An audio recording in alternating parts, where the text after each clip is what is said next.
Então, a lei de amor ensinada por Jesus na revelação divina tem tudo a ver com o progresso do ser humano.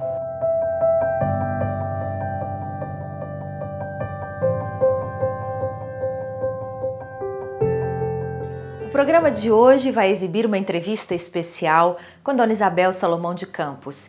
Você vai acompanhar a trajetória das revelações, justiça, amor e verdade. No primeiro bloco, Dona Isabel fala sobre a primeira revelação, a justiça, e sobre a incrível capacidade mediúnica de Moisés. Acompanhe.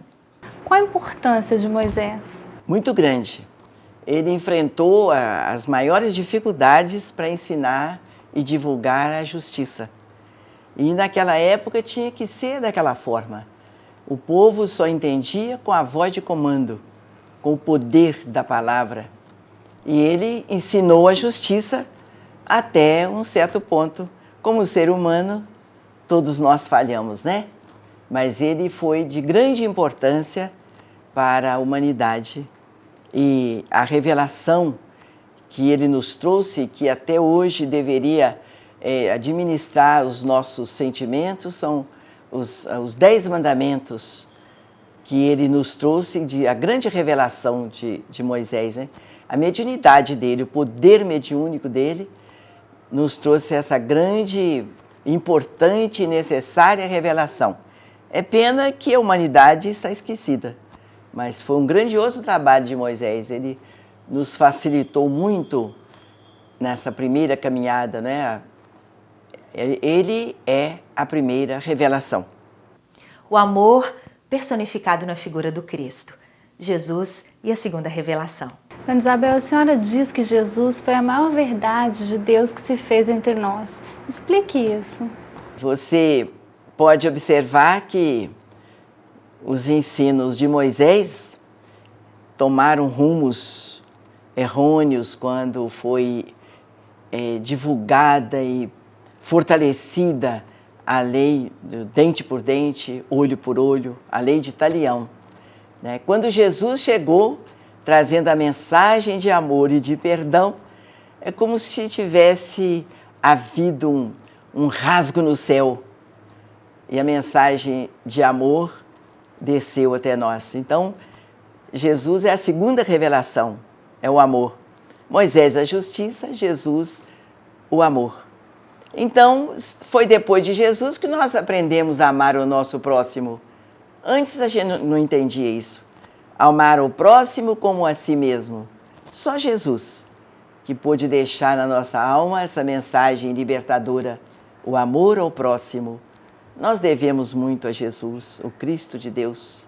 A gente aprendeu nas religiões tradicionais, ditas cristãs, a venerar Jesus na cruz, até chorar ao pé da cruz, a beijar o madeiro infamante. Então a gente tinha uma tristeza muito grande, uma paixão ver Jesus pregado na cruz através dos séculos. Aquilo doía na nossa alma e a gente tinha horror do mundo. Tinha horror de pensar em viver nesse mundo enlouquecido que crucificou o nosso Cristo. Era muito triste ver Jesus daquela forma. Então, quando nós tivemos a revelação do Cristo vivo, que aí entra, né, a terceira revelação. Foi aí que nós vimos, então, o Cristo vivo. O Consolador prometido por Jesus é revelado pelo Espírito de verdade. Com o Espiritismo, o homem descobre sua imortalidade e a reencarnação. O Espiritismo é o Consolador anunciado por Jesus. Qual é o papel da doutrina espírita no progresso da humanidade? É o grandioso papel, é o caminho, é a verdade, é a vida. Porque Jesus nos ensinou o amor e o perdão. Jesus nos ensinou a amar ao próximo como a nós mesmos, como a segunda revelação. E a terceira revelação é a doutrina dos Espíritos, codificada por Allan Kardec, que veio clarear a nossa mente, o nosso entendimento, quanto à mensagem que nasceu na manjedoura. Com a mensagem espírita, com as explicações que a doutrina nos fornece, nós entendemos por completo por que Jesus ensinou amai-vos uns aos outros. Com a orientação espírita, nós aprendemos que estamos aqui de volta. Ela nos ensina a lei da reencarnação. Nós estamos, então, vivendo hoje com criaturas que foram queridas nossas no passado. E assim como nós vamos viver no futuro, quem sabe com pessoas que hoje são apenas nossas vizinhas. Então, a lei de amor ensinada por Jesus na revelação divina tem tudo a ver com o progresso do ser humano. À luz da doutrina espírita, a gente entende por que amar o próximo como a nós mesmos. Por que entender o meu vizinho como o meu irmão? Sem a reencarnação, isso não tem sentido. Então, a doutrina espírita é a continuação da mensagem que nasceu na manjedoura. A senhora fala que o Espiritismo é uma lente poderosa. A doutrina espírita é como uma lente de aumento, uma lente poderosa que a gente vê Jesus em espírito. Ele saiu da cruz e convive conosco como médico sublime, como nosso melhor amigo, através dos esclarecimentos que só a doutrina dos Espíritos nos oferece. Daí, Jesus vivo, Jesus médico, Jesus amigo, ainda hoje, depois de tantos séculos, o Cristo está presente, devolvendo saúde, fazendo andar os paralíticos. Graças à doutrina espírita, hoje nós temos essa felicidade de saber que o Cristo está vivo. Então, a doutrina espírita tirou Jesus da cruz e nos apresentou o Cristo vivo, atuando em nosso favor. Não teria sentido, Jesus veio há 2000 anos, numa época de tanta maldade, de tanta incompreensão, que ele ensinou o amor e o perdão, curou os enfermos, trouxe do céu à terra a mensagem de amor e levou da terra aos céus a mensagem da dor, da incompreensão. E hoje nos abandonaria. Hoje que nós estamos aqui com este amor que estoura no nosso coração, explode na nossa alma, o amor que nós temos pela humanidade em nome de Jesus. Por amor a Jesus, nós queremos informar a humanidade a beleza da doutrina espírita, a verdade espiritual, que continua o trabalho do Cristo em espírito e verdade.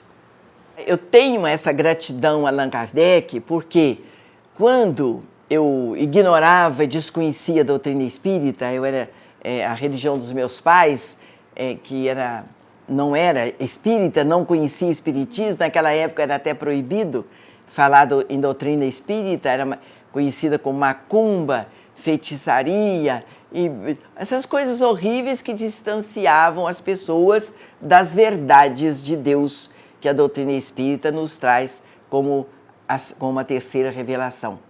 Então a gente não tinha como entender a vidência. Eu via os espíritos conversavam comigo, mas eu não sabia que era espírito. Eu chamava de coisa. Pai, as coisas estão aí, as coisas estão falando. E meu pai, minha família não entendia, porque não era para entender mesmo, porque não tinha divulgação. A pessoa ia ao centro espírita para sarar, mas não contava para ninguém que ficou curada no centro espírita. Era sempre um segredo, um mistério. Então a doutrina não era divulgada. E eu sofria terrivelmente desde os 9 anos de idade. Uma criança criada em interior, numa família equilibrada, numa família feliz, e eu sofria, embora fosse feliz, eu sofria, porque eu vivia num mundo estranho da minha família, e dos amigos e da sociedade, da comunidade, todos ignoravam presenças espirituais. Depois que eu sofri dos 9 anos aos 22, depois que eu conheci a doutrina espírita, minha querida, aí eu passei a amar a Deus sobre todas as coisas e ao meu próximo como a mim mesma. Me permita dizer assim, eu passei a amar a humanidade, a respeitar Jesus e a desejar viver para falar com todos. Olha, os espíritos vencem o corpo físico. Os espíritos continuam vivendo e falam conosco. A minha maior alegria é informar a vida pela ótica dos espíritos. Logo, eu tenho que dar o meu preito de confiança, de gratidão e de amor a Allan Kardec, que teve a coragem de nos deixar esta revelação sublime de que o céu fala à terra e nós podemos nos comunicar com os espíritos que já foram para a pátria espiritual. Isto é a verdade inconteste e sem isso o mundo não terá felicidade. O mundo não terá paz, não será feliz se não conhecer a vida pela ótica espírita. Não é religião, é a mensagem espiritual. Todos nós somos espíritos. Então é mensagem dos espíritos, aqueles espíritos leais a Jesus, os discípulos do Cristo. Todos eles mandam mensagem dos céus para libertar o homem da maldade, da maledicência, da arrogância, das guerras, da corrupção. Só os espíritos de luz que estão na pátria espiritual, de lá, em nome do Cristo, dirigindo as mentes e os sentimentos, poderão ajudar o mundo a conquistar a paz tão desejada. É a luta pela paz, verdadeira paz. A luta do amor contra o ódio, né? É a ferramenta, é o amor, o perdão, a solidariedade, a vida reta, a dignidade de vida que nós devemos a Deus, o nosso Pai Criador.